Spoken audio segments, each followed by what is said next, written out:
ঐতিহাসিক ৭ই নভেম্বর জাতীয় বিপ্লব ও সংহতি দিবস উপলক্ষে হাজার হাজার কর্মী সমর্থকদের নিয়ে বিশাল শোডাউন দিয়ে সকলের নজর কেড়ে নিলেন বন্দর থানা বিএনপির সভাপতি আলহাজ শাহীন শাহ আহমেদ।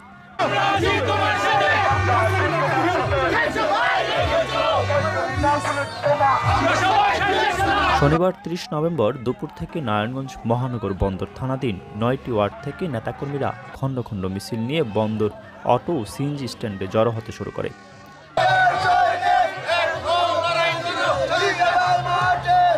পরে বিকাল ৩টায় বন্দর থানা বিএনপি সভাপতি আলহাজ শাহীন শাহ আহমেদের নেতৃত্বে